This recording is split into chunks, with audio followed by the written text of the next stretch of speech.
Hey there to all my fellow sax novices. Do you ever find yourself surfing through YouTube, looking at sax tutorials, and wondering, where the heck do I start? There's so much material here. Which techniques are the best? Which ones are boring? Which will I stick with? Ultimately, are they even going to help?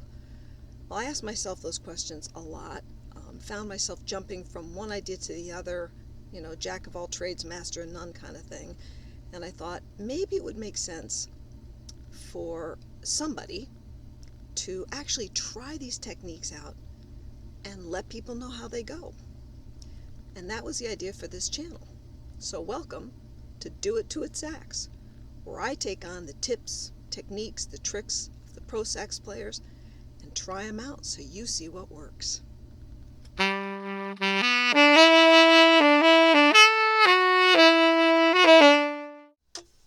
My name is Denise Henderson, and I've been playing saxophone here about 2 years. Picked up later in life. The first year I got some good lessons in and established a very nice foundation, but then had to stop because Corona. But I've been continuing to study online using all these tutorials, and sometimes really feeling like I'm spinning my wheels. I just needed more structure, more focus. And so that's part of the reason I wanted to do this, but also really to give you folks some feedback and to let you see how things are going for me. So you know what it's like when a newbie tries these things out. Because when the pros do it, man, they make it look easy. Their fingers are flying. It's so smooth and easy. And I don't think that's reality for the rest of us who are still learning. So it's a chance for you to see me struggle along so you know that if you're struggling, maybe that's okay, and to stick with it. So the format's going to be like this. Every week I'm going to choose a different topic, and we'll demonstrate a couple different ways of doing whatever that topic is, whether it's working on your tone or working on embellishments like growls or slurs or techniques like finger speed. So I'll try out a couple different ones I've seen online, and then I'll spend the next week practicing those techniques every day. At the end of a week, I'm going to come back to see y'all, and I'll let you know how it went for each of those techniques. And if one of them seems to be pretty good, or more than one, I'm going to add it into my regular warm-up routine for the next month. At the end of a month, I'll come back again and let you know, does it get thumbs up or thumbs down, sax up or sax down. At which point, if it's sax up, I'll be keeping it permanently.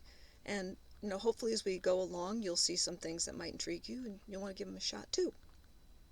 So for today, I wanted to start off with two pieces of equipment that everybody online seems to think is essential. And no, it's not your saxophone and your mouthpiece. It's basically a mirror is one of them. I've been seeing over and over again, every pro says practice in front of a mirror, or put up your phone so that you can see yourself, put on selfies so you can watch yourself. And you need to watch yourself, they say, to make sure you're relaxed, to make sure that your fingers are not flying off the keys. I'm very guilty of that. And just kind of in general to watch your posture and to get you some feedback. So I got it set up here, so I've got a nice little handy dandy mirror. This I got at Walmart for like $10. They're not expensive. I just have it sitting on a chair, nothing fancy. I can move it around where I need it. The other thing, boy, I really hate using this thing, but everybody says you got to have one, is a metronome. This is a little freebie I got online. It's called a simple metronome. I just downloaded it, and it makes this nice annoying little clicking sound. You can change the speed, everything you need a metronome to do. But I think that's important because I know my time is really bad sometimes. I find myself getting ahead of the music, or I find myself behind the music. So I really think, even though I don't want to use it, I probably should. So that'll be part of what we'll be using a lot as we go through here. So that's the two pieces of equipment I want to talk about today, and it's going to take me a little practice to get used to these, so we'll see how that goes. So in terms of the actual techniques I want to try today, Boy, I think it's everybody's favorite. I don't know why I wanted to start here, maybe because I hate them so much. Practicing long tones. Every single professional I've watched their YouTube videos, at some point they say you have to do your long tones, practice your long tones. So fine, I'll practice my long tones, and I get it. It works on your breath support and your dynamics and your embouchure and all those really important things. So that's what we're going to start today, and I'm going to try 3 different techniques for working on long tones, and they're kind of cobbled together from different pros. I can't give particular credit to any one person, but these are some of the basic approaches. So the first long tone exercise I'm going to do here, I'm just going to call it volume control, because all I'm going to do is I'm going to start in a middle C, kind of middle of my register. Somebody said it was easier to start there, so I'm going to take their word for it. And I'm just going to start as soft as I can, and get louder, and get soft again. I'll use my metronome. I'm not sure how long my breath support's going to last for. Maybe I can do it for 8 measures, maybe 4 measures. I'm not sure, but we'll give it a shot. So let me get my little metronome up and running here. All right, that's 60 beats per minute. And again, I'm starting at middle C.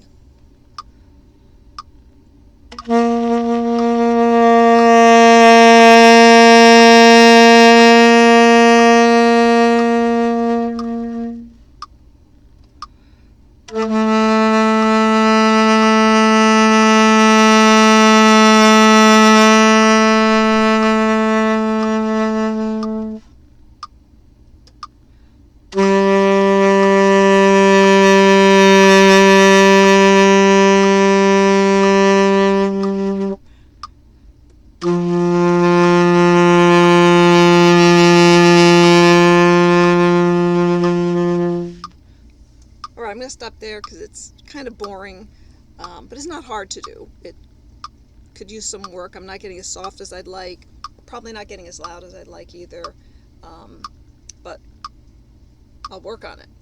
So the next one, I'm just going to call them, I don't know, maybe slide ups.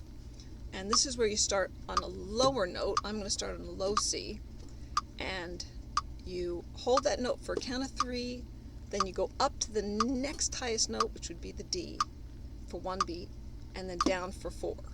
So it's 1, 2, 3, up, down for 4. I don't know if that makes sense. I'm just going to give it a shot. See if it makes sense as we go.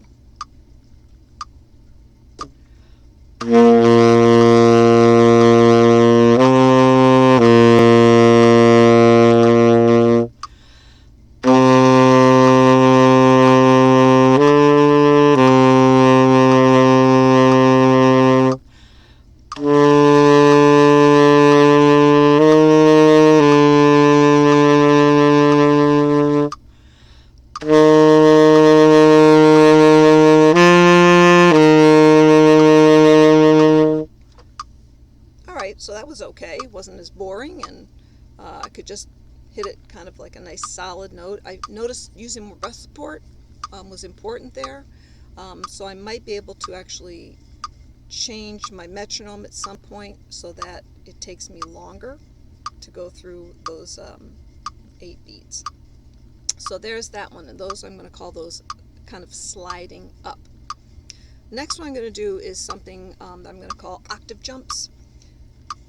This is where, again, you're not going to tongue between any of these things, just sliding, keeping your breath support going, and you go from the note you're playing, you're going to start low. I'm going to start on the low C again, and jumping up to the high C, and then the low D, and going up to the high D.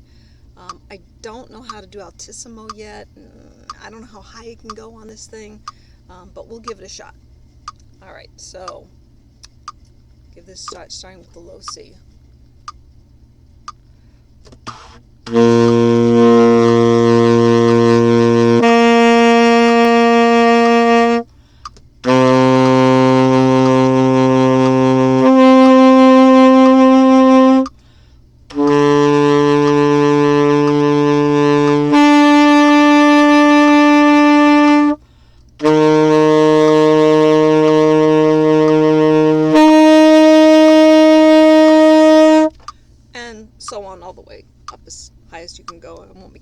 through all that. So one thing I noticed is that it seems to me, and I'll listen to this tape back, it seems to me that when I'm jumping up, I'm hitting it with more air, so it's coming out louder. I think I need to work on making sure the volume is the same, whether it's going to be loud and loud or soft and soft. I don't think it matters, but I want to have the same volume as I'm jumping between the octaves. So that's what I'm going to be working on every day for the next week, and then I'll come back and we'll pick up with me reviewing how those 3 exercises went, what I think about them, if I had a hard time doing them, if I got bored, or if they were pretty easy to do. And then I'll add in a new topic. I'm not sure what that'll be yet, so you have to stay tuned. Maybe we'll do something else with tone quality, but more on that to come. All right, I hope you enjoyed it. Please, I guess I'm supposed to always say, to hit the like button, hit the bell, the thumbs up, subscribe, whatever you want to do. I'm not really sure how this thing works, but I do look forward to seeing you again next week and taking it from there. Take care.